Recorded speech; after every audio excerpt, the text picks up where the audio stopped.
The city of Denver, the state of Colorado, you guys have been fucking amazing for the last 10 years.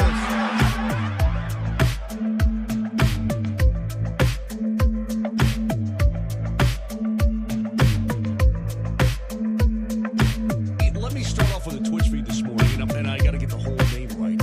Mile High Hockey Lab.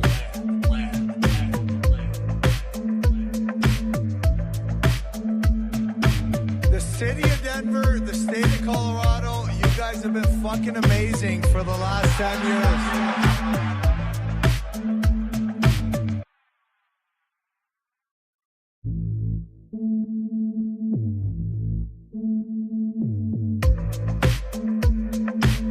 Let me start off with a Twitch feed this morning, and I got to get the whole name right.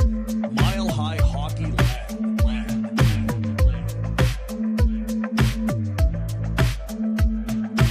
The city of Denver, the state of Colorado, you guys have been fucking amazing for the last 10 years.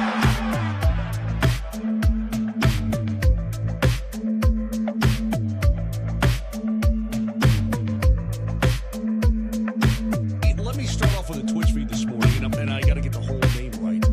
Mile High Hockey Lab.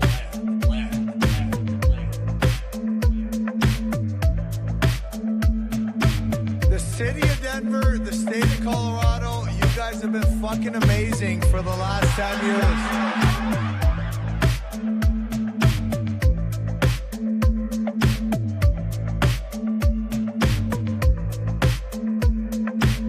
Let me start off with a Twitch feed this morning, and I got to get the whole name right. Mile High Hockey Lab.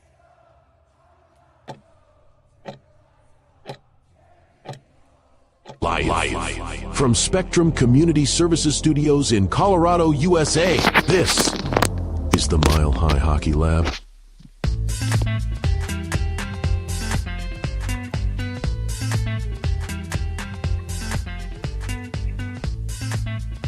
Well, hello and welcome, my good friends. My name is Adrian Hernandez. Thank you for joining this 121st edition of the Mile High Hockey Lab. I am your host today, joined by Jackie K, Brennan Vogt of Hockey Mountain High, Evan Liu of Hockey Mountain High, and rounding it out with Mr. Ezra Parter from milehighhockey.com. Thank you to the four of you for joining me. And to those of you who are tuning in on a snowy Colorado morning, it's the perfect time to talk about hockey. As you see, Ezra has a delicious warm beverage, I assume, right now. It's just a great day. He's not in Colorado, but he's pretending, okay? It's fine. It's fine. We have a lot to talk about today. I kind of figured it's been more than a week, so we would kind of go more freeform with this episode. So, folks, bear with us. There's not a script today, but, I mean, there pretty much has been the same script for the last 4 or 5 episodes in that the Colorado Avalanche are dominating the NHL currently. So, But I feel like I want it's to a get great this time. out of the way real quick. Sure. I got a new hoodie for the every episode. Oh, this is my homeboy. Oh my goodness. Well, you definitely are in the spirit of Christmas and blasphemy right now with that sweater. My wife thought you guys would love it, so she got it for my birthday for you guys. Oh, I was that's wondering where that wonderful. came from. That Yes. feels like a not normal thing to buy. But it's it looked I that is opened it up wonderful. and I was like, "Oh my god, they're gonna love this." And for those of you who aren't watching, who are just listening, maybe a couple days after this live recording, Brendan's shirt says, "Marchand is my homeboy," and he basically looks like Brad Marchand pretending to be Jesus. So blasphemy, I call blasphemy, but nonetheless, it is meant in good humor. I like that So, it it's incorporates both the Boston colors and the Panthers colors, by the Yeah. way. Yeah, yeah, great. They did that on purpose, I assume. I Well, was gonna ask that's- which jersey he was wearing, but yeah, that's a good question. Well, he's not wearing a jersey, he's wearing a robe. So, well, let's just get right into talking about the matter at hand, which, as I prefaced in the beginning of the show, is the Avalanche dominating the NHL. It continues as they still haven't lost in regulation at home, and we have officially played 26 games as of last night. They're on a ridiculous point streak at home as well. And unfortunately, the winning streak itself came to an end, but they still haven't lost another game in regulation since the first 2 weeks of the regular season. It's just honestly at this point, it's out of hand, and I'm waiting for the other shoe to drop. But I do want to go to Jackie first because maybe Jackie can start us off with that shoe. What is going on, Jackie? What do you see? That's a little too broad.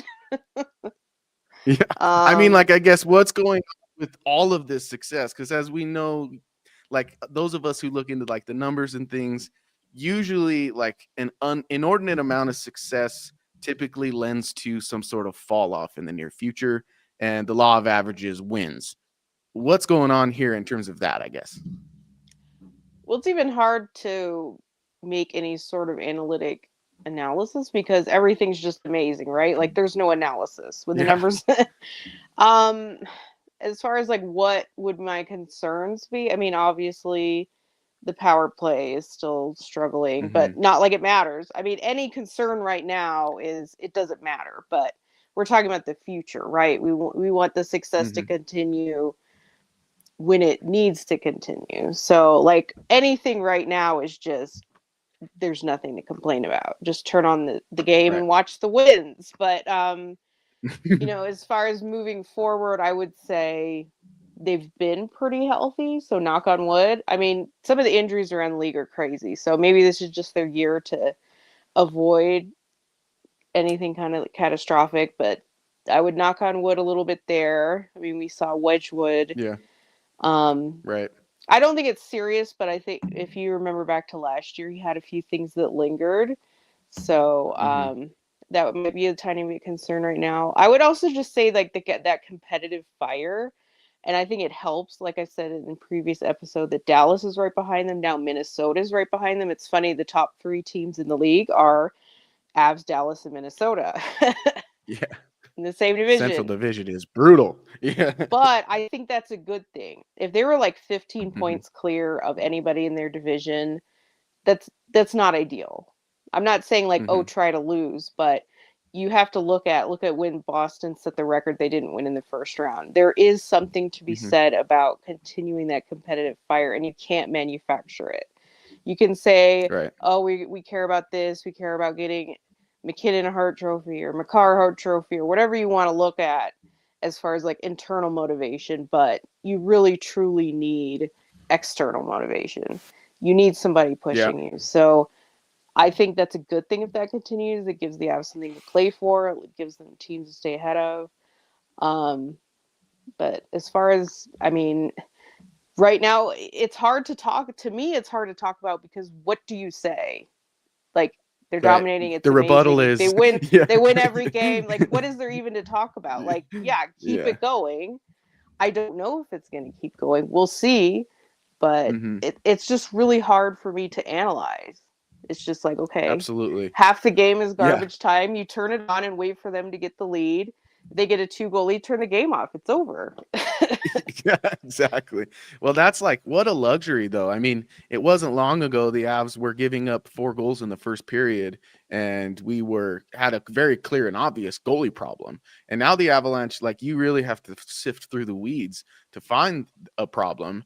And when you look at the goalie situation, Scott Wedgwood, of course, apparently his back tightened up, according to Jared Bednar this morning, and they kind of pulled him premeditatively in order to keep him from, further stressing the area, which when you have your typical starter in the backup role for that night, what a luxury, right? Now, Mackenzie Blackwood comes in. It definitely still felt like that 1A, 1B that we've kind of been talking about. That's kind of an underlying storyline. It doesn't matter if they win every game, but they've really been reluctant to make Blackwood that starter, even still. Right. And I guess maybe this is where he takes the reins back if Wedgwood has to miss this whole road trip. I mean, they recalled Trent Miner probably as a precaution, but that also probably tells you they're going to need him. Yeah. Well, they have 3 games. Well, that's 2 of them on Saturday and Sunday. Yeah. Yeah, and they're all road games. So if Miner's on the plane, if Miner does get a game, he would get it on Sunday if he does even get it. Well, they have the 2 matinee back-to-backs, so They're both in the middle of the day and they're in consecutive days. So a different goalie is going to have to play probably that first or second day, obviously, as is typical in a back. They might So figure Blackwood's rested and just have him do it. But I guess Well, my point is that Wedgwood things have seemed to linger with Wedgwood. Even if it's not serious, I wonder if he's gonna sit out this whole week. Sure. I mean, I wouldn't see why not. I mean, you're winning. You have your typical starter gets to come fill the role, maybe get a little more of that dedicated time that he's used to, and or dedicated time that he needs to really feel like the starter again. I think it bodes well. I mean, obviously, you don't want them to get anyone to get injured, but I think if you could see a silver lining, it's in that, McKenzie will now get consecutive starts in a way that he kind of hasn't so far. And even Scott Wedgwood said it sucks now that Mackenzie Blackwood is back in a joking fashion. But I think even with that joke, he's basically saying, I like to play every game because he's a competitor. And so now Mackenzie Blackwood is kind of going to get that for real. Brandon, I have an interesting question for you because, you are locked into the Eagles quite a bit. What can Avalanche fans expect from Trent Miner if he does in fact get a start? Well, he's been pretty good since he got sent down. He has just over a two goal per game average. Okay. And then he's keep in mind the AHL is just a different beast when it comes to your stats. Because guys sometimes don't even know where the heck they're shooting their pucks. So and defense is a little suspect down there. Yeah, yes and no. But and then the lower you go, the worse it gets. I would say turnovers, maybe not necessarily positionally, but turnovers are outrageous. Yeah, turnovers are just. But they were pretty bad in the first period for the Avalanche last night too, so we can't say much. Right. And then he's at a 908 G save percentage. In 6 games, he did get pulled for one game. Posh ended up having to come in and start. In relief, because Miner just was not feeling it that game. I think it was against Coachella Valley, but Coachella Valley was just ripping him a new one. So, gotcha. Happens. And then if we do see a pull up, honestly, we're not going to see a pull up from the Grizzlies until later today because they literally are playing the third period of their game right now. Gotcha. Okay, so they're mid game. Interesting. A morning game in Texas against. Must be one of those school day games. That's the only thing that I can think of. It's against the Ottawa affiliate, Allen Americans. Okay, so the Avalanche fans, you have that to look forward to if Trent Miner does in fact get the net on one of those games that are coming up the rest of the weekend. This weekend, he's a pretty chill guy. Yeah, he's like super low even keel, kind of like Bednar if Bednar were a goalie. Yeah, and honestly, if we see Kyle Kaiser come up, I would say that would solidify your answer right there. Yeah. Okay. Fair enough, because it's kind of the dominoes. We've seen the domino of Trent Miner getting called up. Now we need to see the domino of someone else getting called up in his stead, or getting with goalies, it's definitely one of those domino effects. Yeah, gotcha. Okay. Well, Evan, I want to get to you now because I want to ask you about the dog, Mr. Nathan MacKinnon, who, despite being sick, had 2 goals again last night. I'm going to roll tape on an interview we have of his post game and get your reaction to it. And of course, everyone else, you guys can get in on the action as well. But I just wanted to navigate to fall back into that chemistry up with a guy like that. Yeah, it's easy. 10 years together. He's a smart player, so it's easy to read off of. And Jared was saying that you were feeling the best the last couple of days. What was this game like for you? That was okay. Yeah, it's been a grind. Montreal was hell. Tonight was a little better. Just tired. It's sitting around the last few days, but I'm sure a lot of guys are sick. Not the only one. So I want to ask you about him. First of all, has Nathan McKinnon ever done an interview where he looks like he's enjoying himself, even in the slightest bit? And second of all, how funny do you think it is that Nathan McKinnon is the personality type to be like, yeah, I'm sick, but other guys have been sick too? It's just a funny thing. Tell me, Evan, what do you see from that interview? He also talked about his cohesiveness with Landeskog. Answer your first question, no. It's not. I have enjoyed, though, the enjoyment that he's getting playing with Landeskog again. Kind of to go back to that last part that you said, because he's been having the four of their, I guess the two of them have had, I think, like 4 or 5 points in the last like week. So like it's obviously great. It's like throwing it back to 2022, which is kind of what this season has been. It feels like for the most part, which is awesome and great, and I love that.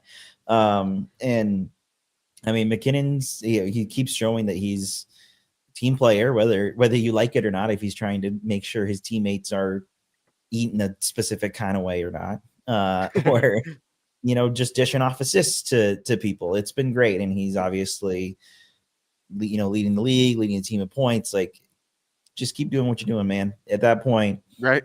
The results will speak for themselves on the ice rather than him having to say it. It speaks for itself, and he's just unbelievable still. I think that's his whole shtick with the media. Is like, dude, I just played super hard and I'm sick. Can you leave me alone for like 10 seconds? But it's part of the gig. I get it. That video and audio is courtesy of Ryan O'Hara of Mile High Hockey and of, I believe, Hockey News. So thank you. I know you're a listener as well. So if you're tuned in, knuckles, bro. But yeah, I just find it hilarious too that he's just like clearly miserable in that moment. But he's on pace. And Brendan, you're going to love this. He's on pace for 69 goals this season, which is absolutely ridiculous. Ezra, your thoughts on McKinnon's dominance and also like the resurgence of Gabe Landeskog? Oh, we got you muted. You're mute. Sorry about that. There we go. Yeah, there was a plane going by, so I muted and I forgot. Landy coming into his own is so encouraging. I mean, we all kind of, coming into the season, we were all like, yeah, Landy's going to lead the team in goals. He's going to be back to his old self immediately. He's going to crush.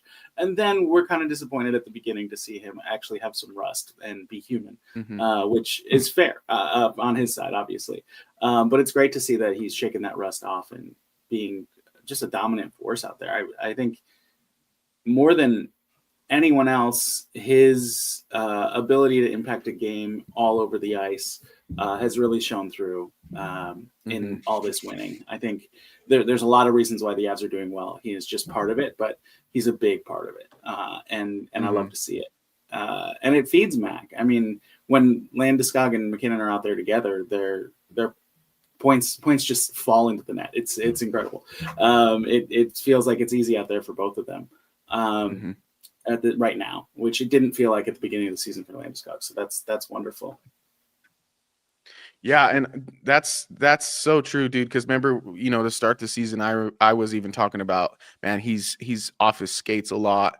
He looks kind of down and out in some plays, but not lately. Lately, we've seen that Landeskog who doesn't take no for an answer physically and mentally, and that's like the stuff that makes me a huge Gabe Landeskog fan. Because I mean, we see it time and time again across the league. There are plenty of guys who can put the puck in the net.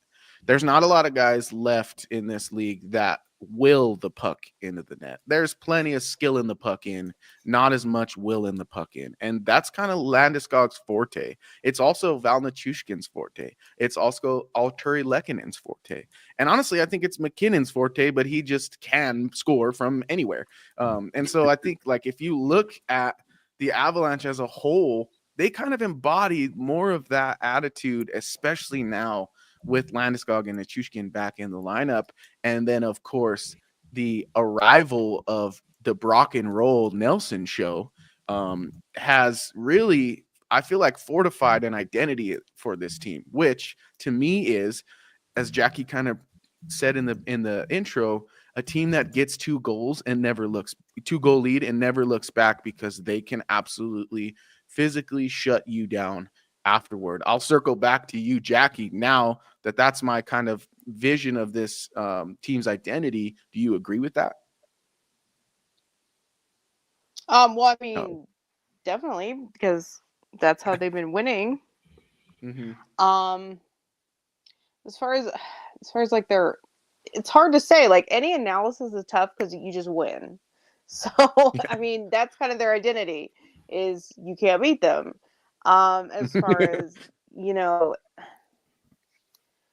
I would still consider them pretty top heavy.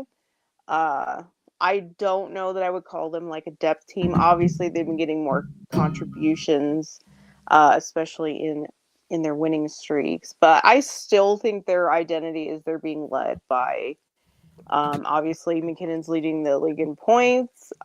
It's his Hart Trophy to lose right now. I do think there's an interesting conversation if McCarr can steal it from him. And it is interesting the young guys are behind McKinnon. I think that's fun, rather than just some of the old boring names that we've heard year after year. But yeah, their identity, I would still call them led by the superstar. I mean, they've gotten great goaltending. I think that's an identity.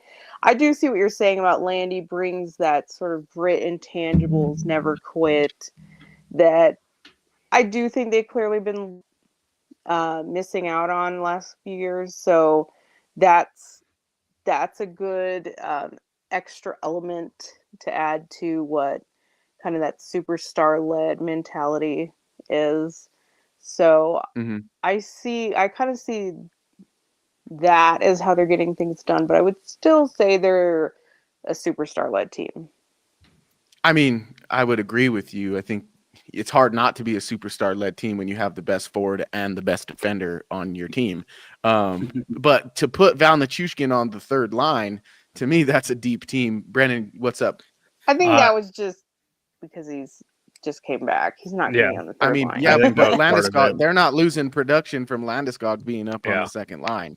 So yeah, Landy had swap, 2 points right? last night. So, but to go to kind of piggyback off of Jackie, would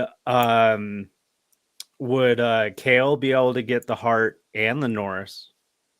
Sure, why not? Sure. I think if he gets the Hart, he gets the Norris. Yeah, right? yeah, exactly. Like, I think that is a harder. big debate among all hockey analysts. Should he be able to get both? Because I don't think that has. When was the last time that was done? I don't think we've seen a defenseman win the Hart in a long, long time. Was it? Let's see. I was thinking it was the 70s, wasn't it? Yeah. So I mean, and I'm sure that. Listen, I'm not looking at. Did they win the Norris at the 100% same sure time? they did. I mean, I agree that the inclination of the voters is to split things, but I also think, like kind of what Adrian was saying, if you're given the Hart, how can you? What's your disagreement about?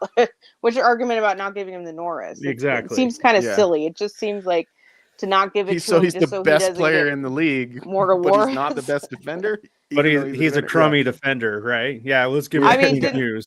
Didn't Hellebuck win the Hart and the Vezina? So yes, I think he did.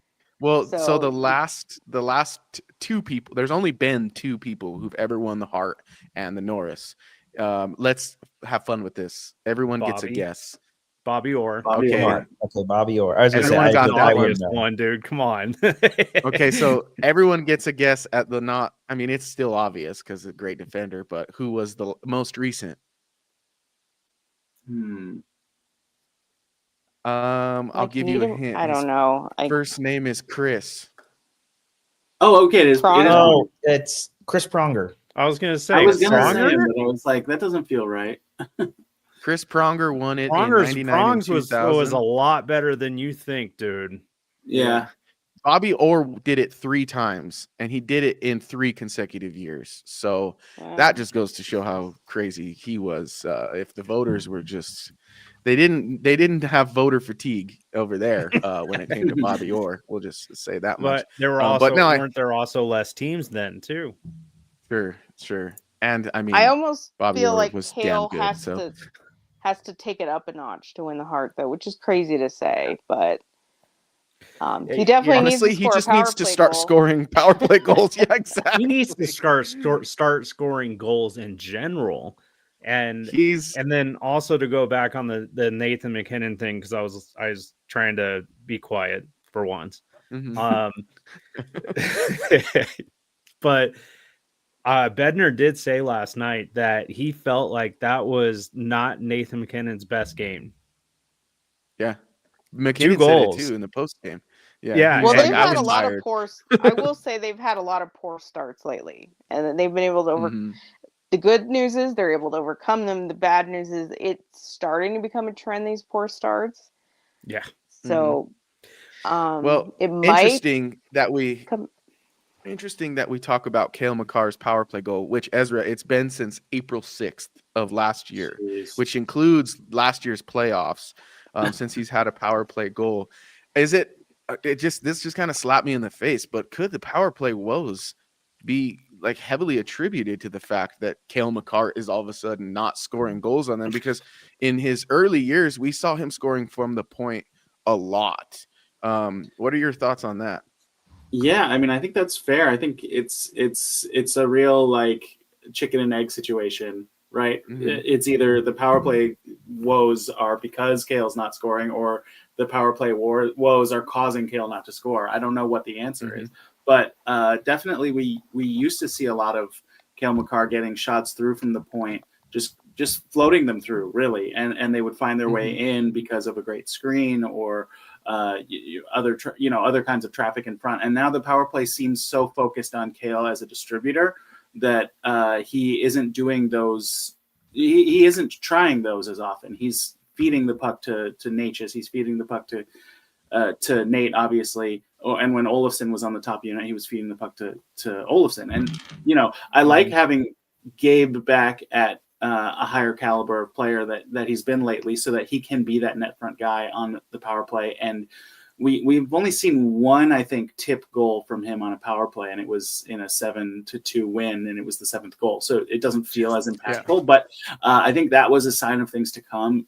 Ideally, with Makar up at the point and Gabe in front, they can use him as a shooting weapon a little bit more than they have been, maybe. But I really do think the design of the power play has taken some of Cale's shots away, and I don't think that's necessarily a bad thing, because Natchez and McKinnon are such great scorers that they should be shooting, and Cale is he's if he starts moving and passing at the same time, and instead of kind of playing that point guard style up at the top of the key, on the power play, I think there's more danger to be had. But man, I mean, yeah, to simply answer your question, yes. But the more complicated answer is, I think I'd say, remember last year when I said that Makar was shooting 20% on the power play. I do feel like maybe a little bit of this is sort of that correction where he was maybe a little too successful last year.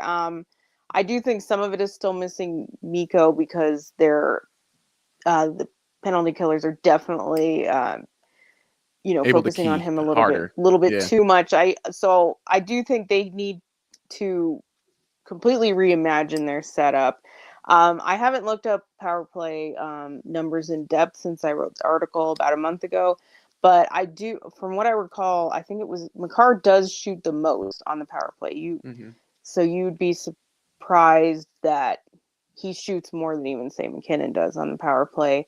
So I do think the key to getting it to really be at least semi-dangerous again is to figure out, because he needs to shoot on the power play for them to be long-term successful. Makar needs to score goals. Like that's how they're going to win big games. So obviously they have the luxury to tinker with it now, but I do think it's important to get him scoring again. Like I said, I think some of it's a little bit just kind of regression. Some of it's crappy setup. Some of it's they got to figure out how to break away from the penalty killers. Yeah, that's an interesting point. I like how Ezra put it, like, is it the chicken or the egg? Because part of me thinks that the Avs' weakness came in maybe relying too heavily on Cale Makar's shot last season, and that kind of gaudy percentage of 20% shooting on the power play gives you the luxury of thinking like, hey, this is going to continue to work. And then I think once the playoffs rolled around, teams obviously it was a different team. As you mentioned, Miko's not on the team anymore, and they are able to key a little more on Kale at the point, which has led us here as.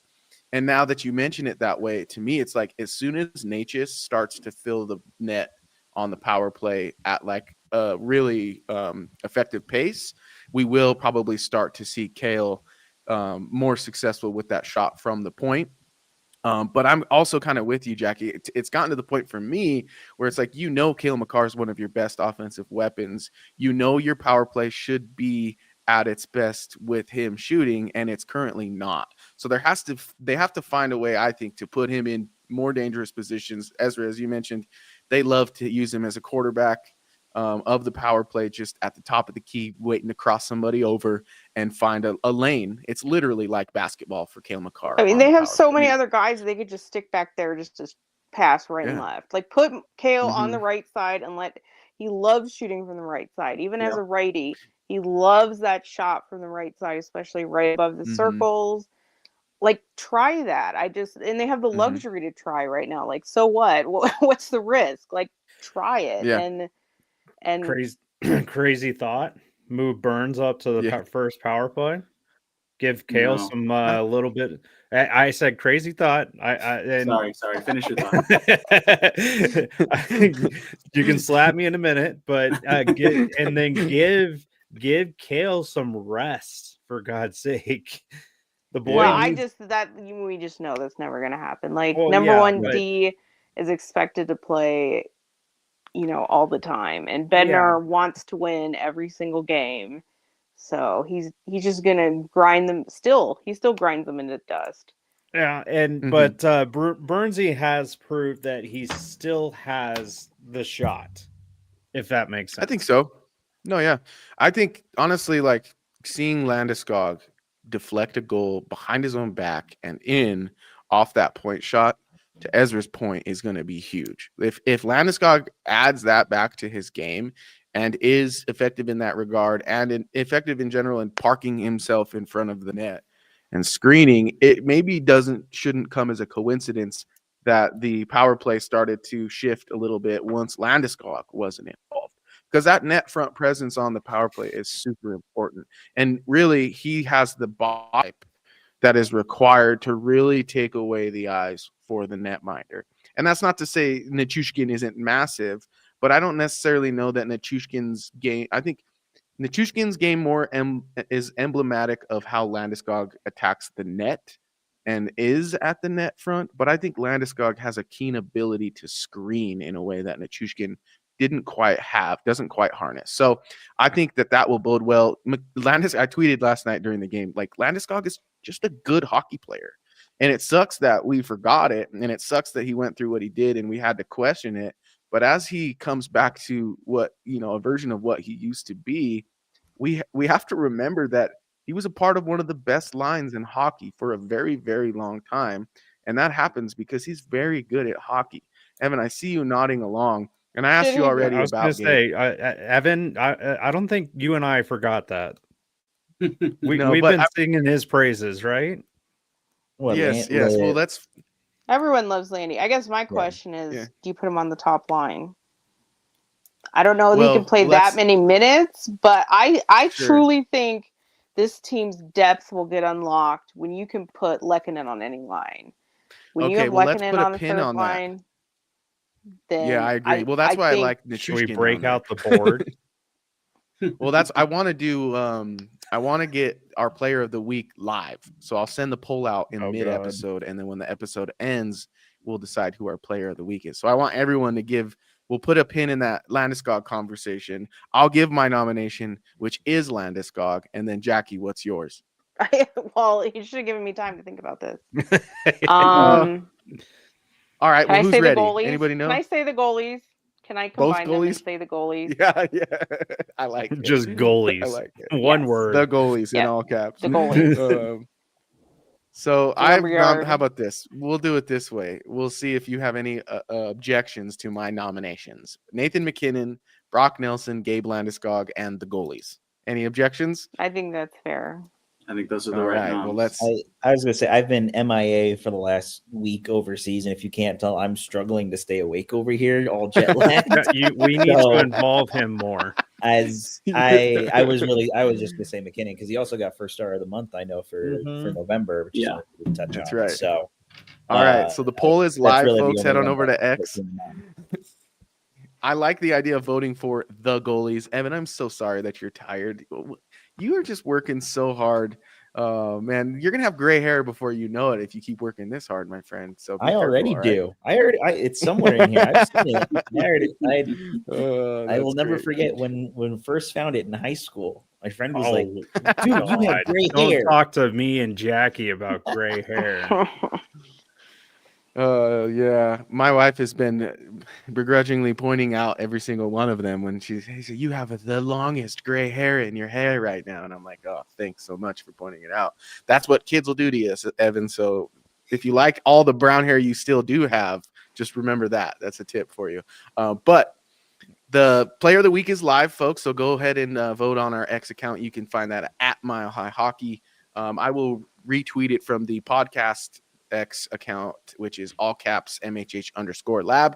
And then head on over to the website, milehighhockey.com, for all of our written material. I'll be working on a preview for tomorrow's game, just ahead of heading out to Hawaii. So hope you guys are really jealous of that. My birthday is also on Sunday when we fly out there. So it's going to be a fun flight. We'll just put it that way. I'm really excited. It's going to be You a want to great time. trade and come out to snowy middle of nowhere, Western New York? Yeah. Be a lot of Yeah, fun. I think I'm good. on that. Thank you, though. Okay, so hold much on. for your Wait, offer. can I propose a question to the panel? Yes. Because you brought him up, and I don't know. I've just kind of been watching sneakily, I guess, in the background of everything. Do we fully trust Brock Nelson? Because I know we nominated, or he nominated for a player of the week, at least for this week. I feel like he's been streaky. I know that. Well, it was one of the games this week when I was in Europe where he got like 4 points and like had a hat trick goal taken away. Yeah, you know who stole it? Was it Landeskog? Landy got one of finally his karma goals back. Yeah. So- He hit it with his foot as it was going in. That was that landing one, on that's his right. keister. So Landy's like Montreal now -2 in the ledger. He got one back. one back. So I guess I asked the Brock Nelson question because obviously, like he's been on a good run as well. I'll give him that. I'll give him credit for that. But there have also been a couple of games. The ones that I'm thinking of in particular are the Edmonton game, and then there was one other high scoring game that the Avs won like 8-something, where Brock Nelson was one of like 4 players that didn't score a point. So I ask, do we fully believe that he is the guy? I mean, I'll give you my. Go ahead, Jackie. Since I'm probably the biggest disbeliever. I think. I mean, I don't know why that's funny. It's true. I think it was funny because he knew it was coming. Yeah. Okay, like he's always been a goal scorer, and I've said that. Like he can pop some goals. I think that part's true. Like he has the ability. He's getting in the right spots. I'd have to check his shooting percentage to see. I think it was high even before this, so it probably is it's probably nudging higher. But I mean, when you get a pass like he got last night from Landy, those things I wouldn't say are unsustainable. I will say the assists I think are still a concern. Like he's gotten some empty net assists. I don't think he's a playmaker at all. Is that going to matter when the games matter that they're not really getting playmaking from their 2C? I think that part's going to continue. I mean, we'll see. We'll see if it matters or not. If somebody's giving him the puck, if Landy can be that playmaker and give him the puck and he can score, then it'll probably be okay. But so yeah, I do think some of the points, especially the assists, are still a little fluky. But like his scoring, I mean, he can do that. So good for him that he's converting on that. Just got to watch that shooting percentage moving forward. I think that's a reasonable. Ezra, go ahead. Oh, never mind. That's not shooting percentage. I thought I had it. Wrong stat. Hold on. Well, It is. to quickly Go ahead. rebuttal that, Jackie, because I see what you're saying. I think it comes back to what Ezra talked about a couple weeks ago, which is his impact defensively. If you watched the game last night, particularly there were a lot of net front flurries when it was a one-score game. Where Nelson's just like in the right spot. Hughes makes a move on Landeskog and makes Landeskog look like he's silly. And then he goes to shoot the puck, and it's Nelson with his stick in the perfect place. Which obviously there's a little luck involved in that, but I still don't know nonetheless, about like he's in. defensively. I mean, the team's off the charts. You just can't. Well, he's you a can't- part of I mean, that if team. they all stay off the charts, if they can win Yeah. the cup with 60% analytics, sure, amazing. But Sure. when things when you come allow back down 3 to goal- where it might matter, Yeah. where you might see separation, where you might have players on the team that aren't doing well analytically when it matters against Sure. good teams, I still would have the concern that he's going to be in the lower half to third of this team. Maybe offensively, and I think it's easy to No, look at this analytically. situation. That's who Well, he's been his whole analytically, career. offensively. I'm saying analytically, offensively, I'd say that's possible, but I don't think analytically, defensively, you'll see the same That's what the regression. problem's been, is defensively. It's Oh, been the problem his whole right. career. The Well- problem early this year. He was like the worst forward, probably for the first 2, 3, 4 weeks. Yeah, So he was definitely off to a slow start. He is, however, leading the team in shooting percentage, tied with Martin Necas at 23.5%. So that will come down. Yeah. Necas, Yeah. maybe Yeah. it'll stay up. Who knows? But No, that'll I come mean, down. Necas is like a 13% shooter career. Yeah, no, it'll so come down too. I was kidding. But looking at his general fancy stats, I'll just go for expected goals first, because that's the stat, I think, expected goals for percentage, excuse me. So this factors in both offense and defense. He's straight up middle of the pack, 58%. And for a team to have their middle of the pack be 58% is pretty incredible. But that is where he's at on that. And I think if you look at expected goals percentage versus actual goals percentage, which tells you if they're overperforming or underperforming their expectations, he's actually exactly middle of the pack again at 62. So generally the team is slightly overperforming their expected, which I think is a factor of just the team being so good, but also plays into the fact that, yeah, maybe there is going to be some regression coming. For me, though, I love that I get to be consistent on Brock Nelson. I didn't get to be consistent with Casey Middlestat because he just turned out to be such a bad fit. But with Nelson, I'm like, okay, if he wins his minutes, overall when he's on the ice, the team is outscoring the other team, I'm happy. I don't care about his total points in the end of the season. And I still feel that way. The points have started to come, which is wonderful, but even if he ends the season with 40 points, if those 40 points come while the other team is scoring 20 to 30, great.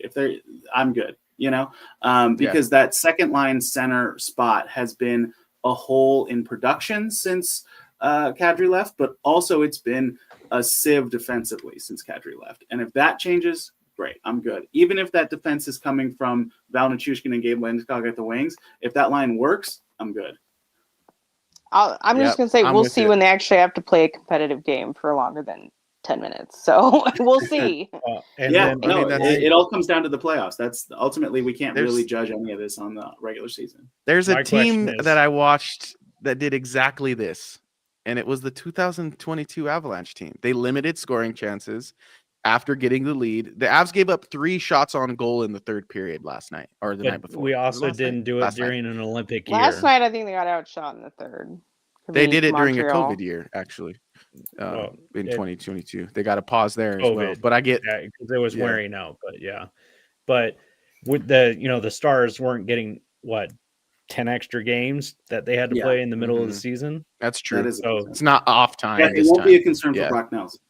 Yeah, so Brock Nelson, I think, is going to be one of those bubble players for the U.S. and it's going to be him or Cole Caulfield that is going to be playing for the U.S. and it depends on if they want scoring or if they want defense. Because with the 4 nations, they chose defense, and look at where they got US.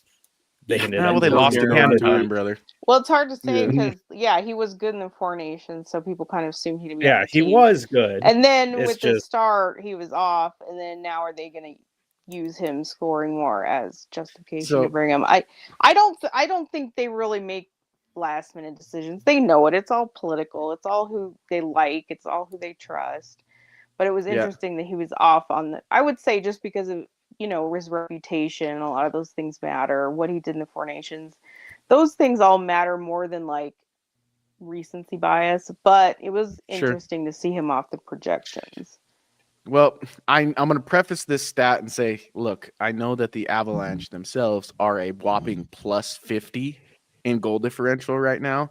But to Ezra's barometer, so to speak, Brock Nelson, the Avalanche are plus 15 when Brock Nelson is on the ice. He has 17 points in those 26 games. So, I mean, that to me sounds like somebody who's winning his minutes, but at the same time, to Jackie's point, hard to gauge that when the whole team is winning their minutes, and all of these stats are just kind of like, exactly. In there. You guys might be selling me because I portrayed that. Were you going to say no? Yeah, the way you set it up. I'm still unsure. You're not sure. Yeah, well, I'm gonna be honest. I'm unsure. Unsure. I know I wrote a piece, I think a couple weeks ago now, on Hockey Mountain High about Brock Nelson, and like he's doing good things, and I see those, but I also notice, and maybe this is just me being nitpicky, that there are like times where he maybe isn't doing the things he should be doing, aka scoring at least a point when the Avalanche score almost 10 goals. So I feel like you would expect at least a little bit. He's more not a playmaker. That's why. Yeah, and that's the thing that I think you're that's a good way to describe Brock Nelson, is that he's not a playmaker. He's not a Nathan McKinnon. He doesn't he's drive not play. He'll do, I guess, for lack of a better term, the quiet work and just do what he has to do and be solid. And I think that's fine. Maybe that just means I need to, I guess, temper my expectations. Maybe that's just a personal thing for me, but yeah, I'm still, I guess, not sold. And I think maybe for me, it just has to come in the playoffs again. I'd have to look at his playoff stats again from last year because I don't remember. But like, I mean, it's really the question for the entire team is, can they do it in the playoffs? I think that's kind of pretty much where we're at, because this regular season is going to be completely pointless. Like I said, I think having a race with Dallas and Minnesota is going to actually make it matter, because if they're 15 points up now, just like pack it in. This whole regular season doesn't matter. In playoffs, he had four assists in 7 games. So it's hard to say. That's just what we're going to be talking about for the next 4 months. Is like, can you do it when it matters? So yeah, well, it's hard to say. I had somebody reach out to me and Jesse Montano of Guerrilla Sports on X, and they asked, like, look, I know that the Avalanche are crushing it right now, but should we be worried about the power play? And if you think about it in the scope of, should we be worried about the power play when playoff time comes? The answer is absolutely yes, because you know who has the best power play in the NHL right now? It's Mikko Rantanen and the Dallas Stars, who you are on an absolute collision course with, at minimum, in the second round of the Stanley Cup playoffs. So I think Minnesota has good power play too. Yeah, it's one of those things where the Avs do kind of have to figure it out. And on top of that, imagine how much quicker, how more often and how more quickly they would establish leads if they were cashing in more frequently on the power play. So it's kind of crazy to think that the amount of success that they've had has been largely established at 5-on-5. And if they do, in fact, find a power play that even clips in like the top half of the league, they should realize even more success, which should be terrifying to the rest of the league. But simultaneously, with that scope of the playoffs, it should be talked about. And Jackie, kind of to your point, like you brought up in the fact, we'll see how it goes when they're in a lull. Well, none of these topics are really broachable until they start to lose. And then, in fact, they will become the topic of conversation immediately. It will be Brock Nelson. It will be the power play. It will be contributions from the back end. And that will be kind of how the conversation turns. It's just that the Avalanche just keep winning games. So we're not going to have that conversation until they do, or until they lose, which maybe that's not good. I'm sure that, Avalanche management and coaches otherwise aren't viewing it that way. So take solace in the fact that they're still working and trying to win every game, taking it day by day. But let's get into some of the bold predictions from a couple weeks ago, because we have actually more than one ding to hand out with some really, really awesome things happening on the back end. In fact, so let's start with you, Evan. You said don't get excited, Evan. That the Avalanche would have a shutout, and you got 2. I don't know if that's worth 2 dings, but you got 3. back to back. Yeah. Oh, that's right. You got back to back shutouts. Let's great. do 3 dings, because we're not going to put 3 dings on the scoreboard, but we're going to do 3 dings out loud. All right. We'll give you 2, and then you also said that Sam Malinsky would have 2 points. I believe that happened as well, because he had a goal in the first game, and then he had an assist. It did? Yes. Yeah. Yes. So bang, that's a double ding week for you. See what happens needed that when you too. freaking. Wow. That's right, bro. So, oops, I brought Evan up. So, yeah, Evan, you now have 3 points on our bold predictions scoreboard. Now let's go to our bold predictions leader so far this season, Jackie. You said that we would get a goal from a defender not named Makar. And as I just said, Sam Malinsky scored the next night. So kudos to you. There's another ding. Yeah, I thought the one that got it for me, I think, was Burns. But it doesn't matter. Yeah. There's been a few. More than one, which was good. Yeah. You also had Makar getting a power play goal. It still hasn't happened. Okay, about. I'm done predicting that, because he'll get it soon, but it's been ridiculous. He'll get it soon. Yeah. And then Brennan, you said TJ Tynan goal at even strength and a Middleton goal. I don't believe either of those happened. So yeah. Let's just still goose egg. Yeah. Goose eggs. Ezra, you had Ross Colton with a 3-point week. Let me look. I didn't actually look at that one. I don't know. He might have gotten close because he had a goal. If we go from the time the prediction was made, I get it. But if we go for just that 1 week, no. He only had 2, I think. Oh yeah, I'm going the 1. I'm going to 1 week. Sorry. So yeah, that's a no for you, dog. And then you said McKinnon or Natchez is a top 3 star of the week. That, however, I would consider a ding with McKinnon being named star of the month. So congratulations, get yourself right on the board. That brings you to 4 points, which has you just behind Jackie, who now has 5 after her ding this week. And I said that we would see a fight in every game. That didn't happen, although it kind of almost did. There were some borderline fights, but no, not really any. And then I had a hat trick for Landeskog, and man, I was feeling really good about that one, and it didn't happen. But I might make it again this week. Watch me. But let's roll our sponsor and give a quick shout out to them, and then we will get the bold predictions for this week. It's a bold strategy, Cotton. Let's see if it pays off for him. I call that bold talk. All right, this segment is called Bold Predictions. It is where we boldly make a prediction about the Colorado Avalanche to be settled by the end of the week. Feel free to send yours in the comments right now. This bold prediction segment is brought to you by Brews Ale House Brewing Company, located in Pueblo, Colorado, right along the Pueblo Riverwalk. You can find some delicious house-made beverages, a great menu that is being revamped all the time. And of course, it looks beautiful, especially on a day like today with the snow falling. Get over there, get yourself a hot drink at the bakery, and have yourself a beverage otherwise and enjoy. That is Brews Ale House in Pueblo, Colorado. All right, let's get the bold predictions this week, starting with our leader, Jackie K. All right, well, what are we calling the week? Because they play on Tuesday. So are we saying 3 games or 4 games? What time do they play Tuesday? They play in Nashville. 6:30.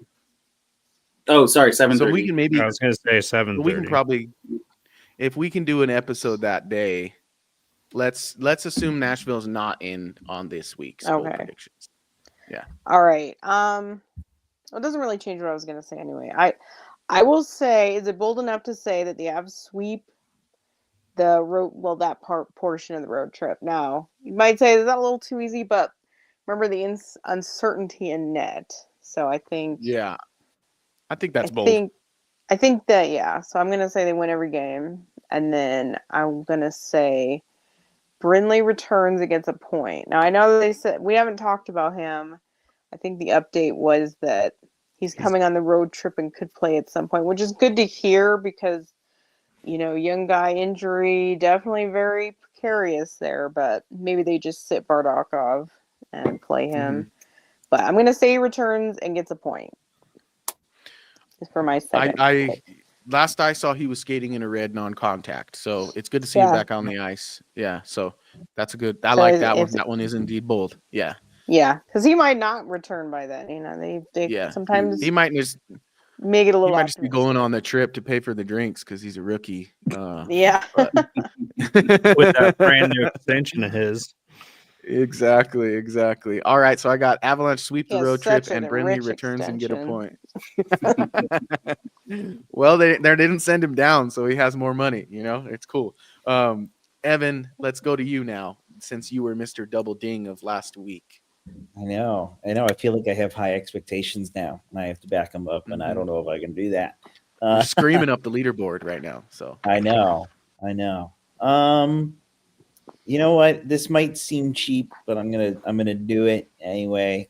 Mostly just because my tired brain that thinks, let's see, it's 7:30 at night for me, and it's not. Is gonna ride with a Cale Makar power play goal. I'm gonna take Joe. You're gonna snipe it. Because you're right. Have another one. Due. He is so due. Jackie gave two. Do you have a second? Oh God. No, I don't have a second one. Okay, that's fair. He's foregoing his second. Brandon, what do you got? I'm gonna stick with the Keaton Middleton. No, TJ Tynan at this point. He's got 21 freaking assists and no goals. He's at a Why would you want to use your prediction on him? Oh. No, Keaton Middleton. And then Taylor Makar had 2 goals in one game last weekend. So I'm going to go with a Taylor Makar goal. All right. I got you down for a Taylor Makar goal and a Keaton Potatoes Middleton goal from him? Is that what you're picking? Yeah, Keaton Middleton. Let's go just point. I just want a Gordie Howe hat trick from him. Come on. Yeah, right.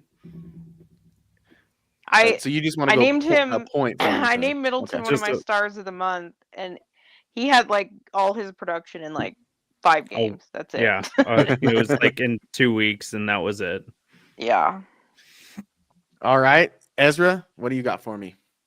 I'm gonna say neither New York team scores an even strength goal.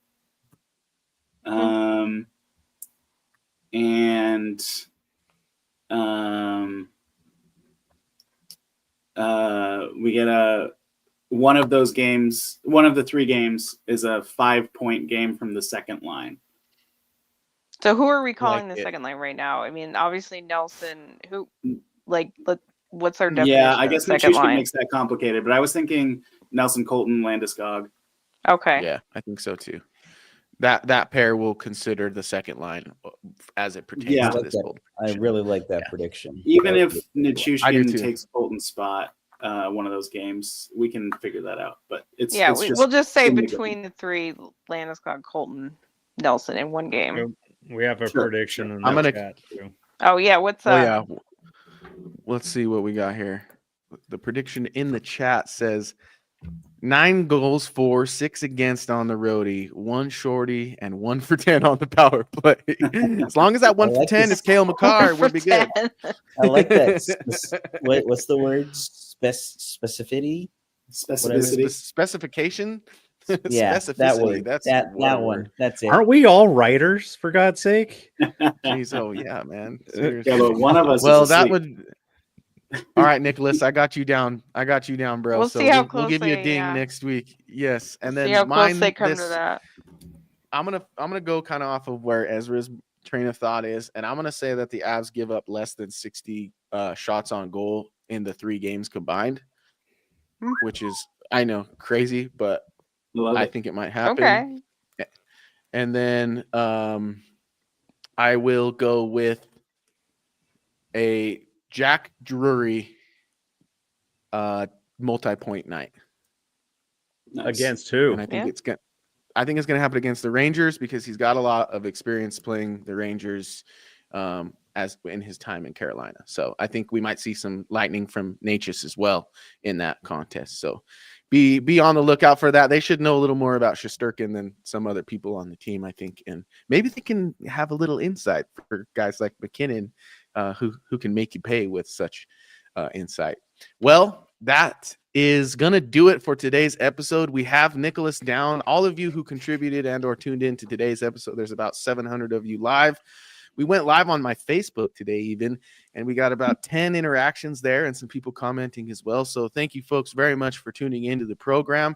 It's been wonderful talking about the Avalanche, who are currently winning just every night they play, basically. They got a game tomorrow against the Islanders at 5 p.m., and then they will have a couple days off until Saturday on the December 6th when they play the Rangers at 10:30 in the morning. Make sure you put that one in your calendar.